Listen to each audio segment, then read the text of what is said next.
Hello there and welcome to another Bobeats video, and today we're taking a look at a new update for the Electron Digitakt.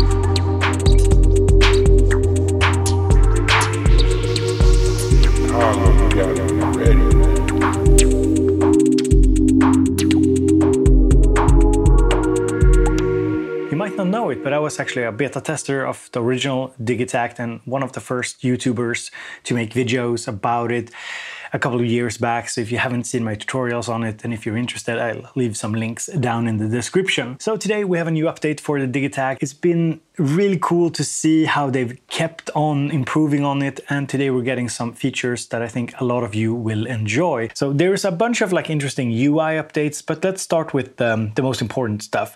So one of the key new features is actually that we now have, if we press LFO a second time, we have LFO 2, so a second LFO, and from what I can tell, it's identical to the first LFO, and they also improved the graphics. So you can see here for wave,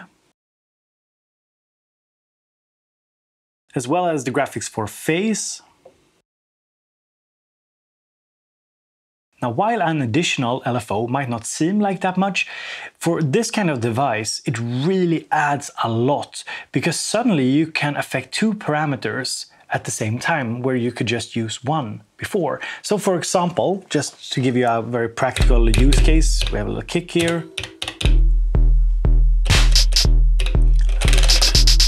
Little hi-hat. Let's go into LFO. Let's set it to panning. And let's hit it again. And let's set it to volume.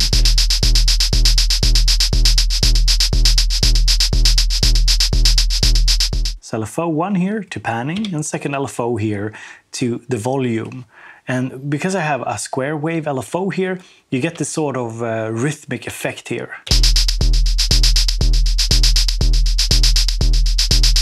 And let's add a pad on top of it and use the two LFOs on the pad.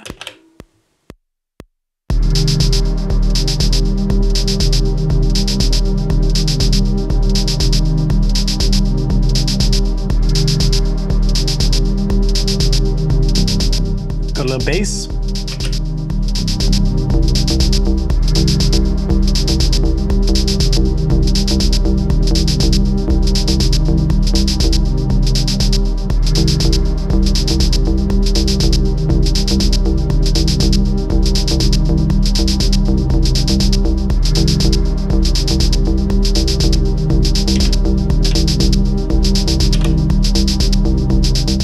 So on the pad, for example, we could use LFO number 1 here and set it to frequency, and the second one to panning.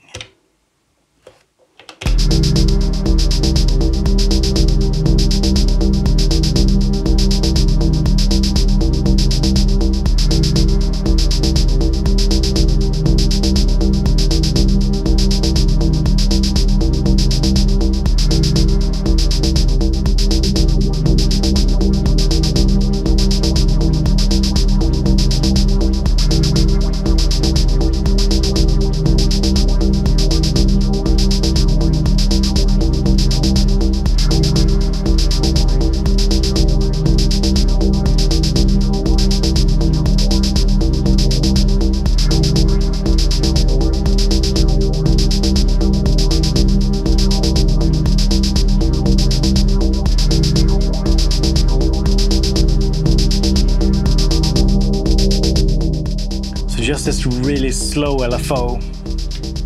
Which brings me to a new feature here. Here's the bass. Now, let's say we want to cut some of the bass frequencies.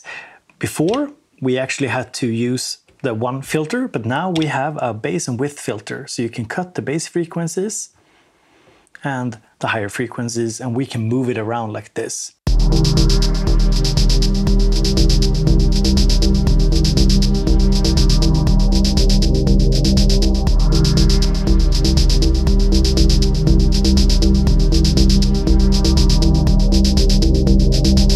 Instead of one, we got the new filter here as well, and we also got filter envelope delay. So you can basically delay your envelope, which can be nice in certain situations. So if you have an envelope and you want it to come in later, so it just adds delay to that. Now another new feature is under the filter as well. So we can turn it off. You can see now it's a dotted line, so graphical update. We also have the low pass, we have the high pass, and then we have the parametric EQs. So you can see here we have different parametric EQs. Let me add, let's see here. So you can see using the resonance here, you can see we are amplifying certain frequencies here across the spectrum, and we can just, as you can see here, change the Q value here. So we could have it pretty wide, or we could slim it down.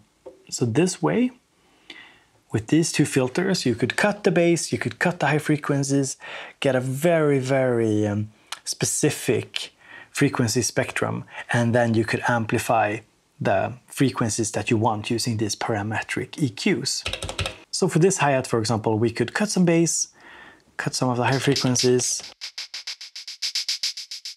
there, and let's go back and let's... So as you can hear, we can now really emphasize certain frequencies using these two filters.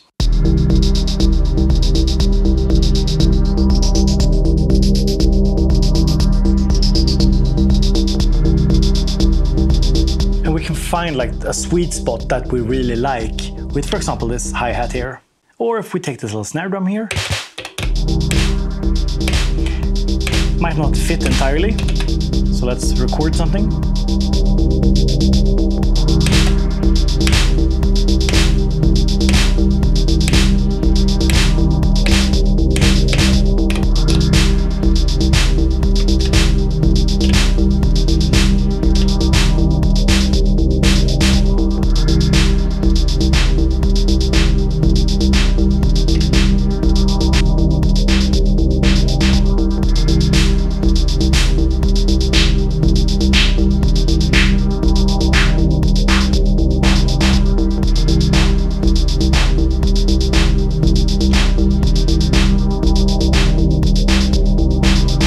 So we went from this to this, which I felt fitted better in this beat.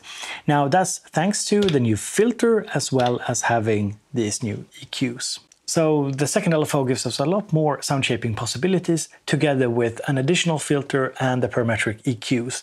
Super nice. Now another small but really welcome addition is located here. If we press this little button here, you can actually go here and you can go to Global Effects and Mix. So now we can actually set the delay, reverb, the compressor here, the internal mixer, external mixer to be global. So basically, before, when you changed patterns, the settings changed. But now you can actually assign it so that it's a global thing. So if you make changes, it's for every pattern. So for some situations, this is really nice. When you know that you don't want individual changes to the delay and reverb per pattern, and for some situations you might want to keep it individual per pattern.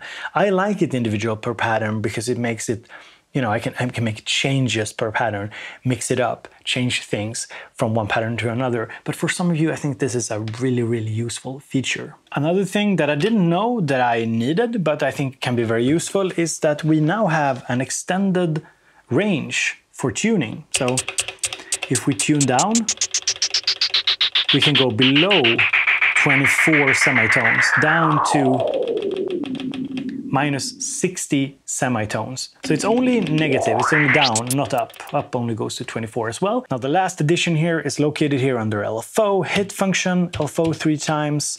And then we have this nice little view here where we can change things for the inputs. So for example, set the level here for the inputs. We can pan the inputs. We can also set the delay for the individual inputs, as well as the reverb. So that's really nice, a nice addition, really nice graphics, easy to understand. So pretty cool. So with these additions, I think you get a lot more out of your Digitakt. Now let me load the project that I played you earlier and just show you some more examples of what I've done with the two LFOs, just to give you some ideas, get you started. Nothing advanced really, but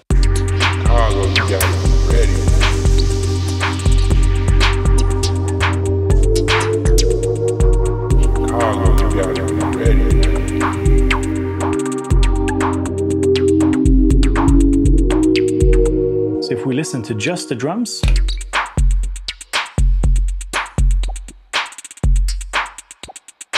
see, on track number 7, I have all these trigs here. There are some locks, some small tweaks to the filter and so on, but most of the work here, most of the scattering, you hear all of these scattered percussive elements, is LFO number 1 here. Let's see here, LFO number 1 is set to sample slot. So it changes the sample. And then I have LFO number 2 here actually set to LFO1 depth. So you can use one LFO to change the depth of the second LFO. And there's actually interesting stuff here. So we can set it to LFO speed, multiplier, fade in, fade out, waveform, and so on. So you can see how the second LFO really opens up a lot of potential here. So if we listen to the beat, we can see how just having all of these trigs here, basically firing off different samples, and the sample that they were firing off is changing at random intervals because both of the LFOs here are set to random. It just creates a lot of movement and an interesting sound, if I may say so myself.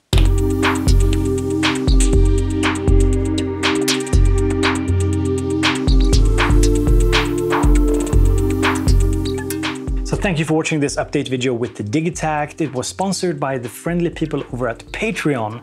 My Patreon supporters are helping keeping the lights on here, and if you want to support, go and check out patreon.com/Bobeats. All the support is welcome. It really helps a lot, so thank you so much. And if you want to see more with the Digitakt and other Electron devices, don't miss Summer of Synths. So if you are new here, this summer I've invited 5 other YouTubers. I gave them some money, a budget to make a video each, and they will be hosting their videos here on my channel. And I promise you there will be some Electron goodies in there as well. So it's a summer project that I'm doing because I really needed some vacation. I didn't really want to sit and make videos all summer because I needed a bit of a break from YouTube. So I invited some friends over and we're gonna have a blast. So make sure to subscribe and all that stuff, and see you then.